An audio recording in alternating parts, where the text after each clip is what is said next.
عليكم ورحمة الله وبركاته. إن الحمد لله نحمده ونستعينه ونستغفره ونعوذ بالله من شرور أنفسنا ومن سيئات أعمالنا. من يهده الله فلا مضل له ومن يضلله فلا هادي له، ونشهد أن لا إله إلا الله وحده لا شريك له، ونشهد أن محمدا عبده ورسوله أرسله بالحق بشيرا ونذيرا بين يدي الساعة. من يطع الله ورسوله فقد رشد، ومن يعصهما فإنه لا يضر الله شيئا. أما بعد، فإن خير الحديث كتاب الله، وخير الهدي هدي محمد صلى الله عليه وسلم، وشر الأمور محدثاتها، وكل محدثة بدعة، وكل بدعة ضلالة، وكل ضلالة في النار. وقال تعالى في كلامه المجيد وفي فرقانه الحميد: أعوذ بالله من الشيطان الرجيم. بسم الله الرحمن الرحيم. واعبدوا الله ولا تشركوا به شيئا، وبالوالدين إحسانا، وبذي القربى واليتامى والمساكين والجار ذي القربى والجار ذي الجنب. وقال النبي صلى الله عليه وسلم في الحديث الصحيح عن أبي هريرة رضي الله عنه قال: قال رسول الله صلى الله عليه وسلم: والله لا يؤمن، والله لا يؤمن، والله لا يؤمن. قالوا: ما ذاك يا رسول الله؟ قال: الجاد لا يؤمن جاره بضائقه। আলহামদুলিল্লাহ, যাবতীয় প্রশংসা, যাবতীয় গুণগান, যাবতীয় তারিফ সেই মহান গরিয়ান রব্বুল আলামিনের দরবারে, যে মহান রব্বুল আলামিনের জন্য আমরা সেই ছোট মাজলিসে সেই কোরআন সুন্নাহ মোতাবেক কিছু কথা বলার শ্রবণ করার তৌফিক পেয়েছি। তাই তার উপর সকলেই প্রশংসা জ্ঞাপন করি আলহামদুলিল্লাহ।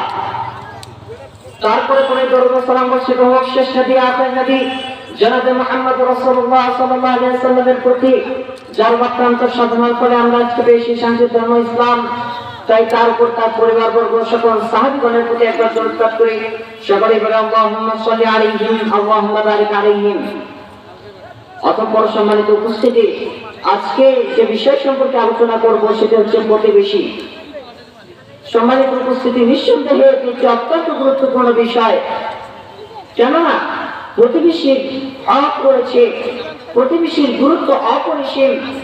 প্রতিবেশী হোক নিকটবর্তী অথবা দূরবর্তী, হোক মুসলিম কিংবা অমুসলিম, এদের সাথে ভালো ব্যবহার করতে হবে। সাধ্য অনুযায়ী তাদেরকে সাহায্য সহযোগিতা করতে হবে।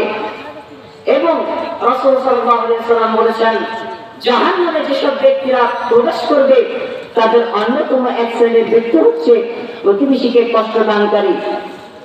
সম্মানিত উপস্থিতি, যে ব্যক্তি প্রতিবেশীকে কষ্ট দেয়, আল্লাহ রাব্বুল আলামিন তাকে অহংকারী দাম্ভিক হিসেবে তুলে ধরে কোরআনের মধ্যে 4 নম্বর সূরা নিসার 36 নম্বর আয়াতে স্পষ্ট করে বলছেন: ওয়া'বুদুল্লাহ ওয়া লা তুশরিকু বিহি শাইআ ওয়া বিল ওয়ালিদাইনি ইহসানা ওয়া বিযিল কুরবা ওয়াল ইয়াতামা ওয়াল মাসাকিন ওয়াল জারি যিল কুরবা ওয়া বিল জারি যিল জুনুব।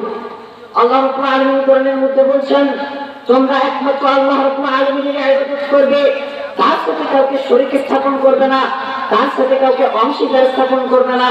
তারপরে বলা হচ্ছে তোমরা পিতা মাতার সাথে সদ্ব্যবহার করো। তারপর আল্লাহ রাব্বুল আলামিন বলছেন তোমরা প্রতিবেশীদের সাথে সদ্ব্যবহার করো, ইয়াতীম মিসকিনদের সাথে সদ্ব্যবহার করো, নিকট প্রতিবেশী দূরবর্তী প্রতিবেশী উভয়ের সাথে সদ্ব্যবহার করো। তারপর আল্লাহ রাব্বুল আলামিন বলছেন যে নিশ্চয়ই আল্লাহ রাব্বুল আলামিন অহংকারী এবং দাম্ভিক ব্যক্তিদেরকে পছন্দ করেন না, ভালোবাসেন না। সম্মানিত উপস্থিতি, অর্থ হাদিস দ্বারা এটাই প্রমাণিত হয় যে যে ব্যক্তি যার অন্যায় থেকে তার প্রতিবেশী নিরাপদ নয়, যার অবিচার থেকে তার প্রতিবেশী নিরাপদ নয়, যার ব্যভিচার থেকে তার প্রতিবেশী নিরাপদ নয়, সে দাম্ভিক এবং অহংকারী। আল্লাহ রাব্বুল আলামিন তাকে কোরআনের মধ্যে দাম্ভিক এবং অহংকারী বলে ঘোষণা করে দিয়েছেন। সম্মানিত উপস্থিতি, শুধু তাই নয়, বরং প্রতিবেশীদের গুরুত্ব রয়েছে অপরিসীম। রাসূল সাল্লাল্লাহু আলাইহি ওয়াসাল্লাম বলেছেন, হাদিসটি বর্ণিত রয়েছে বুখারী মুসলিম হাদিস নাম্বার 4962 নম্বর হাদিস। عن ابي هريره رضي الله عنه قال ابو هريره رضي الله عنه তিনি বলেন ان رسول الله صلى الله عليه وسلم নিশ্চয়ই রাসূল সাল্লাল্লাহু আলাইহি ওয়াসাল্লাম বলেছেন ওয়াল্লাহি লা ইউমিনু, আল্লাহর কসম সে ব্যক্তি মুমিন নয়। ওয়াল্লাহি লা ইউমিনু, আল্লাহর কসম সে ব্যক্তি মুমিন নয়। ওয়াল্লাহি লা ইউমিনু, আল্লাহর কসম সে ব্যক্তি মুমিন নয়। রাসূল এই কথা তিনবার বললেন, মানে এই জিনিসের গুরুত্ব রয়েছে অপরিসীম। তারপর সাহাবীগণ বলেন কালু লা ইলাহা ইয়া রাসূলুল্লাহ, সাহাবীগণ বলেন কে সেই হতভাগ্য ব্যক্তি? রাসূল সাল্লাল্লাহু আলাইহি ওয়াসাল্লামকে জিজ্ঞেস করলেন কে সেই দুর্ভাগ্য ব্যক্তি যার কথা বলছেন আপনি মুমিন নয়? তখন আল্লাহ রাসূল সাল্লাল্লাহু আলাইহি ওয়াসাল্লাম বলেন আল জারু লা ইউমিনু জারুহু বিওয়াইকা, যার অন্যায় থেকে, যার অবিচার থেকে, যার জুলুম থেকে তার প্রতিবেশী নিরাপদ নয়, সে কখনোই মুমিন নয়। সে যতই হজ করুক, যতই তাহাজ্জুদের সালাত আদায় করুক, সে মুমিন নয়। সম্মানিত উপস্থিতি, কত বড় কথা বলছেন। অথচ বর্তমান সমাজের দিকে তাকালেই দেখা যায় আজকে অধিকাংশ মানুষেরা আমরা প্রতিবেশীর সাথে বন্ধুত্বপূর্ণ তো দূরের কথা, তার সাথে সবসময় শত্রুতা করার চেষ্টা করি, কিভাবে তাদের ক্ষতি করা যায় সে চেষ্টায় আমরা লিপ্ত রয়েছি। অথচ পরের হাদিসে রাসূল বলছেন, হাদিস 4967 নম্বর হাদিস, আলী ইবনে আনাস রাদিয়াল্লাহু আনহু قال আনাস ইবনে মালিক রাদিয়াল্লাহু আনহু তিনি বলেন নিশ্চয়ই রাসূল সাল্লাল্লাহু আলাইহি ওয়াসাল্লাম বলেছেন লা ইয়াদখুলুল জান্নাতা মান লা ইউমিনু জারুহু বিওয়াইকা, সে ব্যক্তি জান্নাতে প্রবেশ করবে না যার ব্যভিচার, অন্যায় থেকে, যার জুলুম থেকে তার প্রতিবেশী নিরাপদ থাকে না। সম্মানিত উপস্থিতি, এই হাদিসগুলো বারবার এটা প্রমাণিত করে যে প্রতিবেশীর সাথে সদ্ব্যবহার করতে হবে, প্রতিবেশীর সাথে ভালো ব্যবহার করতে হবে এবং এক লক্ষ্যে আমাদেরকে জান্নাত লাভ করতে হবে।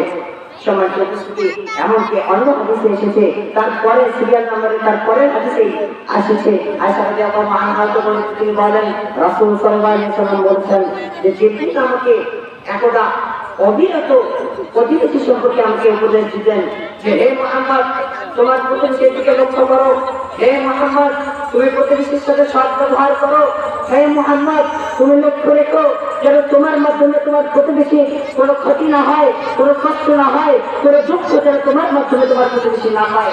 এই কথা রাসূল সাল্লাল্লাহু আলাইহি ওয়াসাল্লামকে এমনকি এই ধরনের যত উপদেশ রয়েছে প্রতিবেশী সম্পর্কিত সকল উপদেশ রাসূল সাল্লাল্লাহু আলাইহি ওয়াসাল্লামকে অবিরত দিতেই থাকলেন। আল্লাহ রাসূল সাল্লাল্লাহু আলাইহি ওয়াসাল্লাম মনে করলেন হয়তোবা আমাকে এই চিঠির এমনটা বলতে পারে যে আমার মৃত্যুর পরে আমার সম্পত্তির অধিকারী তাদেরকে করে দিতে পারে। তিনি একবার এটাই মনে করলেন, এই জিনিসটি তিনি ধারণা করে ফেললেন। সম্মানিত উপস্থিতি, তাহলে বোঝা যাচ্ছে যে প্রতিবেশীর গুরুত্ব রয়েছে অনেক। তাই অবশ্যই আমাদের প্রত্যেক মুসলমান ভাই বোনদের কর্তব্য হবে আমাদের প্রতিবেশীদেরকে ভালো রাখা, তাদেরকে কষ্ট না দেওয়া। আল্লাহ রাব্বুল আলামিন আমাদের প্রত্যেক মুসলমান ভাই বোনদেরকে প্রতিবেশীর সাথে সদ্ব্যবহার করে জান্নাত লাভ করার তৌফিক দান করুন, আমিন। ওয়া আখিরু দাওয়ানা আলহামদুলিল্লাহি রাব্বিল আলামিন। আসসালামু আলাইকুম ওয়া রাহমাতুল্লাহি ওয়া বারাকাতুহু।